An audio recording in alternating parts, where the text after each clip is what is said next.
Everyone, we just want to remind you to drink responsibly. And beware of pirates when cooking with rum.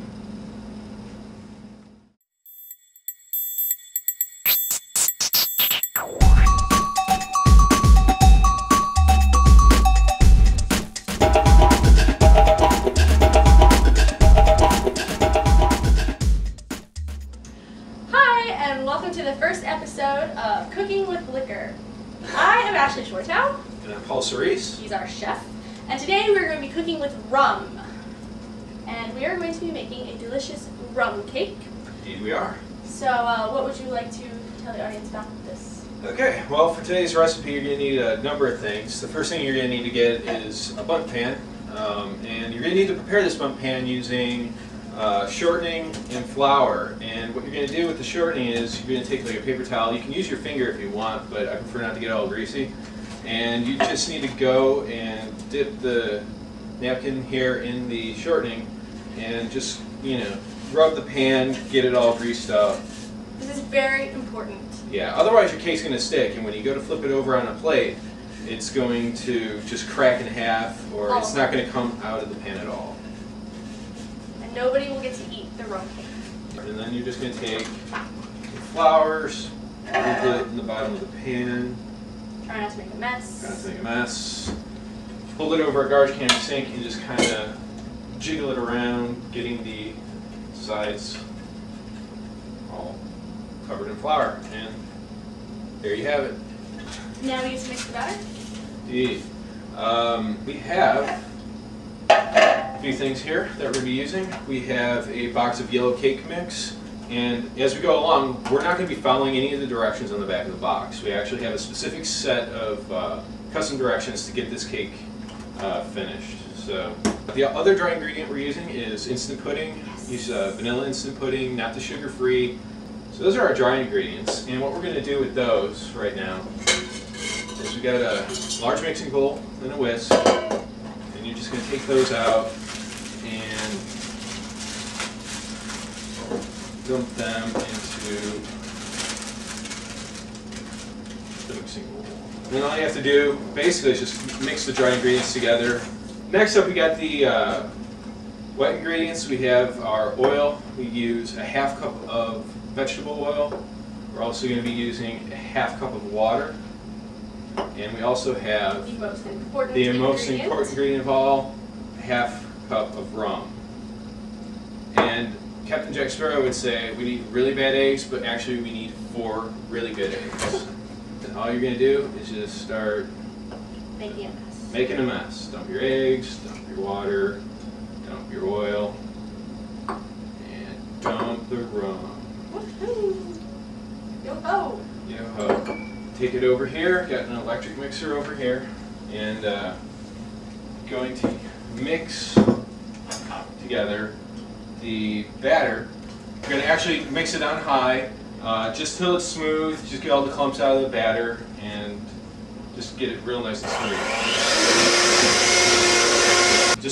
Just the rum and the pudding really make this cake very moist once it's all cooked. What happens if you put in more than a half cup of rum? If you put in more than half a cup of rum, your cake's going to be soggy and it will not cook. It will be Don't think flat. you're going to get drunker. Yeah. Off more than half a cup. Yeah, you're not going to get any more alcohol in this cake by adding more rum. You're just going to ruin the cake. So we have the batter here in the bowl, and we're just going to get it right inside the bundt pan. And actually, can you make sure the oven's set for 350 or 325? Sorry. Okay. The oven has to be preset to 325. And this is going to go in the oven for an hour. So you could drink lots of rum in the meantime while you wait for it to cook. So we have batter in the bundt pan. Oven's been preset to 325. Just going to drop it in the middle rack of the oven. There. Set the timer for. Yeah. There we go. Set the timer for an hour and you're all set. 1 hour. In the meantime, we're going to be setting up the glaze for the cake while we wait for the cake to finish baking. Where's the rum? Where's the rum gone? One's missing. Gone. Down. Hi, welcome back. Yep. We are going to be making the rum glaze for the cake now. Yeah, and today we've been using Bacardi Select rum. It's, you know, smooth rum. And it's most important for the glaze because you're not going to cook out all the alcohol. It gives the rum cake that true rum flavor that first hits your tongue. So you need to go with like a very smooth, very dark rum, very rich, lots of flavor. For the glaze, we actually have 1 stick of butter. An entire stick? Entire Oh stick. my god. We have 1/4 cup of water, a 1/2 cup of sugar, and 1/4 cup of rum. And what you're going to do is you're going to put the about medium-high heat and get a small pot here, and you're just going to put the butter in the pot. How many calories are in this cake now? Probably like a gajillion. Probably like 1,000 a slice. I mean, that's just... right, we'll all be off our diets today. Yeah, today all diets go out the window. You turn it up to high heat, all the way up to high, and you're going to add in The water. the 4th cup of water, and then you're going to slowly, while stirring, add in the sugar. So you're just going to kind of mix it in there, and it will all mix into the water because the water's heated. And yeah, you're going to take 5 minutes and keep stirring it and watch it bubble. And you can take it off to another burner, and you can see it's already kind of caramel. It's starting to stiffen up a lot because of all the water being cooked out of it. And you're going to take and pour in the rum. It's going to start to sizzle, and it'll get very liquidy again. And that's basically what you need. And do not sniff the vapors coming off that pot. It's like it's evaporating alcohol, and it's going to burn your nostrils, and you can actually kind of get. Are you speaking from personal experience? Yeah, you can actually get a buzz off of it. Why is the rum gone? First of all, rum is a vile drink that turns even the most decent men into horrible scoundrels. And second of all, we need to make the cake. Why is the rum gone? So now we're going to take the cake out of the oven. Yep, cake's been in there for about an hour. It's been cooking. Let's see what we got. And we get to eat it. Oh, Doesn't that look good? looks perfect. Yeah. And what you're going to do is you're going to let that sit up here on top of the oven probably for about 10 or 20 minutes. Let it cool down. It's going to shrink in the pan, and then you're going to put a plate on top of it and just flip it over, and it should come right out.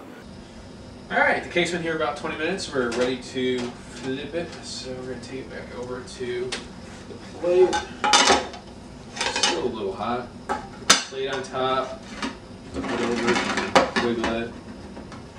And that's the final cake. So, next up we have the glaze that's been cooling for the same hour. And all you gotta do with the glaze really is take it and just brush it on the cake. You can use all the glaze. I don't recommend using all of it, maybe. Otherwise your cake will get soggy. Yeah, cake will end up a little soggy. I mean, it's already, you push it, it's moist. It's, cakes don't get a whole lot more moist than that. So we're just gonna take some powdered sugar and throw it on top. And maybe when you bring it out to serve it, you could put some pineapple or cut up some strawberries, put it around the cake, dress it up a little bit. This is it. This is the finished rum cake. So, I'm Paul Cerise. And I'm Ashley Schwartzman. And we thank you for coming by. This has been Cooking with Liquor. Yep.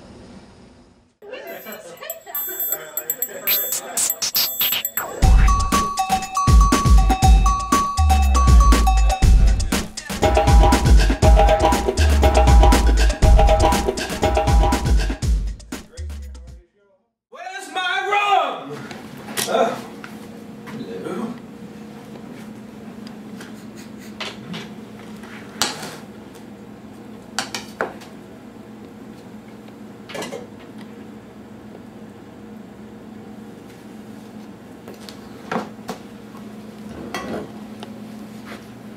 Me, how did you?